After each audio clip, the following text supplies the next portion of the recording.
Gadis ini sedang mengendus kain yang penuh dengan sirup berwarna merah itu. Dia mengisapnya seperti seseorang yang sedang kelaparan. Sebelumnya pagi itu, gadis ini mengintip dari celah jendela kamar Amon. Namun saat itu tiba-tiba seorang penjaga di sekolah itu menegurnya dan bertanya dia sedang apa.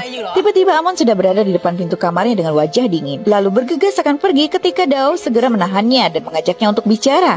Sang gadis pun tak keberatan, di mana akhirnya Dao bertanya apa yang ia lakukan hingga dia menjadi cantik. Di mana Amon berkata jika dia tak bisa memberitahukannya. Namun Dao memaksa yang akhirnya Amon berbohong jika dia menjadi cantik karena operasi kecantikan. Namun Dao tak percaya begitu saja. Bagaimana mungkin Amon melakukan operasi kecantikan dan dapat berubah dalam satu malam? Terlebih lagi Amon bukanlah gadis dari keluarga mampu, ujarnya. Aku tak bisa memberitahumu, aku sudah berjanji pada mereka, itu terlalu beresiko, ujarnya seraya akan pergi ketika Dao mencoba menahannya dan akan membuka tas sang gadis.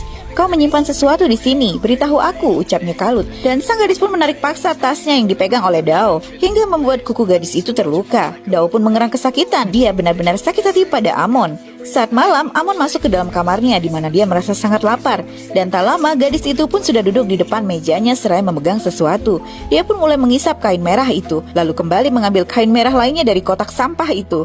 Gadis itu pun kembali melakukan hal yang sama pada kain yang penuh dengan sirup merah itu. Dia seperti ketagihan dan terus mengisapnya. Setelah ia merasa kenyang, dia pun membersihkan meja yang terkena noda darah itu. Tiba-tiba dia mengerang, sementara gadis ini sedang melepaskan kukunya yang tadi siang terluka karena tarikan tangan Amon yang menarik tasnya.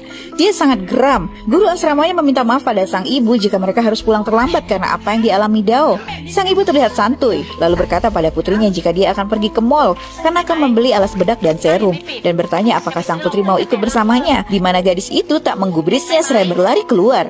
Sementara di kamarnya, gadis ini kembali merasakan dahaga yang luar biasa. Dia terus mencakar dan menggigit meja di depannya. Sementara kain-kain berwarna merah itu terlihat berserakan di lantai seperti habis dihisap. Dan keesokan harinya, sang gadis sudah kembali terlihat segar dan cantik dan bergegas pergi menuju kelasnya.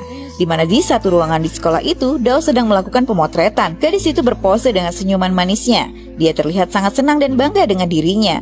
Saat pemotretan selesai, tiba-tiba dia mendengar percakapan antara sang guru dengan agensi tersebut, di mana sang wanita berkata jika dia ingin membuat profil tentang seorang gadis untuk diserahkan ke agensinya. Membuat Dao tertegun mendengarnya.